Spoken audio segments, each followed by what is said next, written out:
Good morning and welcome to Daily Cyber Briefing for Monday, the 1st of September. I'm Stephen Ridgway. There is a vulnerability in Linux UDisk, the Linux UDisks daemon, that allows attackers to potentially access privileged user files. It is based on an out-of-bounds read vulnerability, which kind of, so excuse me, so it isn't specifically a privileged user access vulnerability. However, because it's to do with memory read, it could potentially allow for that. It appears to be affecting at least Red Hat Enterprise versions 6 to 10. And multiple UDisk packages, UDisks 2, libudisks 2, UDisks 2 iSCSI, UDisks 2 LSM, and UDisks 2 LVM2. So fairly comprehensive set of versions of Red Hat that are vulnerable to this. There's no workaround at the moment, so keep your eyes open for this. It has got a CVSS version 3.1 score of 8.5, so definitely something you need to keep an eye out for. How easy it is to exploit is questionable. The way it works is that the validator fails to properly check the lower bound of the file index parameters supplied by the clients. So basically what that means is that, you know how if you're trying to reference memory, you need to be referencing something with an upper bound. Buffer overflow vulnerabilities are based around reading things beyond where they're supposed to be. Well, this is effectively the same in the other direction. This starts out, if you give it a negative starting value for where to start reading, it starts reading things before the bit of memory that it's supposed to have been reading. So not a particularly sophisticated vulnerability, not particularly easy to exploit at the moment, but wait until somebody writes an easily understood exploit for it, proof of concept for it, and then we'll see it kicking off. So keep an eye out for that one. Patches, I'm sure, will be made available soon.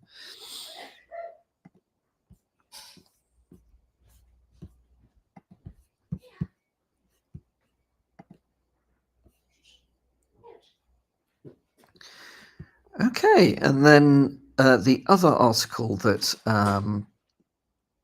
came to my attention is an article on HelpNet Security that talks about some research into what actually works from the point of view of cybersecurity. Where is it worth putting your effort? Unsurprisingly, it's the things that we would talk about as basic cyber hygiene, but it does touch on some other things as well. So the obvious stuff's there. Vulnerability and management and patching is important. Cyber awareness training, yeah, obviously. Multi-factor authentication on all things. Endpoint detection and response. Well, yeah, endpoint protection is important. But a couple that I think are worth calling out, because in our experience, these are the things that really make a difference. And the most important one of them is incident response planning. So organizations that conduct tabletop exercises and red team tests consistently show better outcomes than those that did not. So there's two sides to that. One is having the plan, and the other one is actually testing the plan. Now, to put it in context, not in a cyber context actually, but in a generic technology context. Back in the day when I was looking after a large chunk of technology for a financial services organization, a globally critical financial services organization, that could have zero downtime. Well, zero. Couldn't ever miss a day's transaction processing.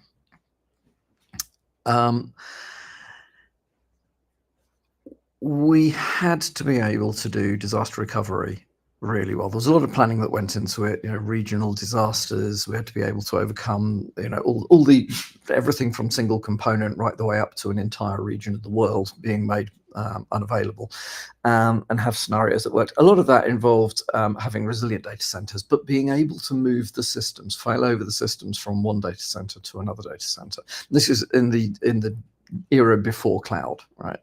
When this wasn't done for you by magic, the magic Google fairies or the magic Microsoft gnomes or whatever that does this stuff for people these days. We actually had to be able to understand how to do it ourselves. It became clear through testing that in a real world scenario, if you tested complex technical processes less than quarterly, two things happened. One is people would forget how to do the things that they should be able to do. And secondly, even quite minor technology change could result in the systems not working when they were brought up in their parallel data center. So we used to run quarterly tests, like real quarterly tests, not simulated things. We would, because the global banks tend to be offline for at least you can get a window of a few hours at a weekend. So we used to test things quarterly, and that did mean that as people were learning things, there was time to incorporate any changes into the processes, and we knew that there would be another test fairly soon in which we could be certain that the things that we'd changed actually did work.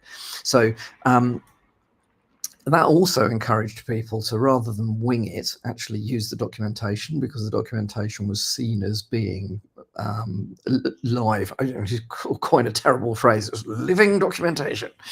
Right. So similar things work for incident response planning in organizations.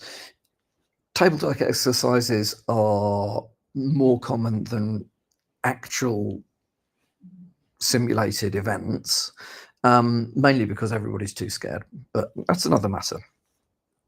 It's another scenario to think about. However, tabletop exercises need to go beyond, can my technical and cyber teams deal with, let's say, ransomware, whatever it is? Because actually what makes or breaks a major cyber incident, a major information security incident in an organization is stuff like, do you know who's going to talk to the press? Do you know who's communicating with the staff? Do all the staff know what processes should or shouldn't be being run at any particular time? Who's actually making the decisions around difficult stuff like, are you going to pay the ransom? Do you understand the legalities of paying a ransom if you've been hit by ransomware? Can your finance team get hold of $1 million worth of Bitcoin at short notice? There are lots of intricacies to this. So a tabletop exercise, disaster recovery, incident response planning goes beyond disaster recovery. It actually fits into business continuity in this sense. So test these things and test them. You're unlikely to get your executive leadership team to test things quarterly, but you ought to be making sure that your cyber and technical teams understand inside out how they would recover things, and doing that stuff quarterly, and then at least yearly. And if you can do it more often, do. simulate a real event where decisions are going to be taken by the CEO needs to be involved, the CFO needs to be involved, the head of legal, the head of HR, definitely corporate communications need to be involved in these things. So testing whether you as a business can continue if you've been hit by a major cyber event it is done. We help organizations to test these things quite regularly, but it's quite a small percentage of companies in total that talk about these things. The other side of it is then, red teaming. Well, okay, red teaming is an interesting concept. I think this whole thing about sort of red teaming, purple teaming, blue teaming, blah, blah, blah, it's lost in that misunderstanding of what the terminology is. But what you really ought to be doing is undertaking simulated real world attacks, but do them as an open book. Doing these things effectively. If you simply throw a red team exercise at an organization, firstly, as with pen test is very focused on specific outcomes. Red team's very broad, but that's about all it is.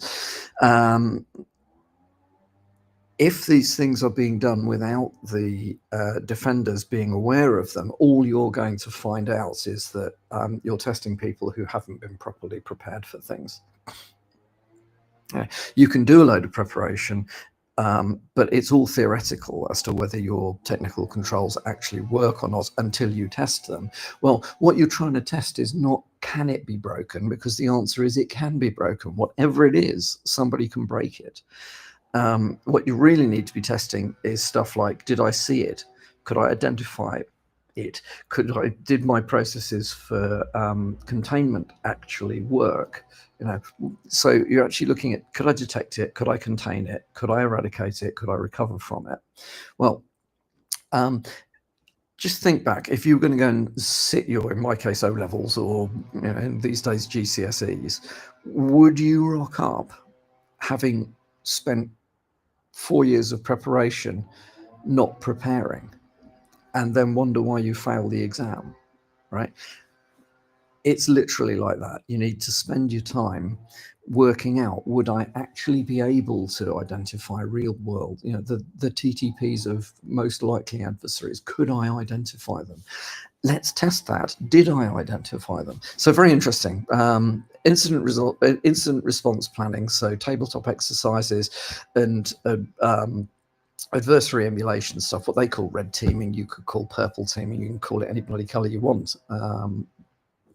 But that is something that is worth looking into. The other one that the other area that comes up in this is security operations centers. So having a SOC is useful, but make sure you understand that the SOC, the security operations center, is doing the things, and they've got the capabilities to do the things that you actually need. So have you got 24/7 monitoring? If you have got 24/7 monitoring, do you have the capability within the organization to deal with something that kicks off out of hours? There's no point in paying people to look at it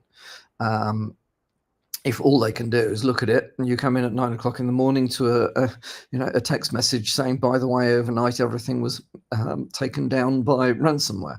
So you seriously, 24/7 monitoring through Security Operations Center is expensive. If you're going to pay that sort of money, actually make sure that you've got the ability to do so. So do you have people on call that can cope with these things? Could you convene your emergency response team, including the CEO, at 3 o'clock in the morning? Ask yourself those questions. So, does your SOC also have, ingest and use threat intelligence, so actively ingesting and using threat intelligence? What continuous improvement processes have they got to increase the signal to noise ratio, improve the signal to noise ratio? So ensure that your security operations center have process for tuning the seam rules, because more often than not you'll find they don't. So security operations, I mean, that is visibility, the ability to detect, that first step in the incident response lifecycle, is the most important part, because without that you've got no idea whether anything else has actually even happened or not. But think carefully about what it is. It isn't a pay the check, get the solution. It's very much consultative between, it should be very much consultative between, either, or it could be your internal SOC, it might be an external provider. I'm thinking of it from the point of view of getting professionals, because why would you want to run a 24/7 operations center yourselves? If that isn't the core part of your business, get the professionals to do it. Anyway, so that is all from me for today. I hope you have a good start to the week.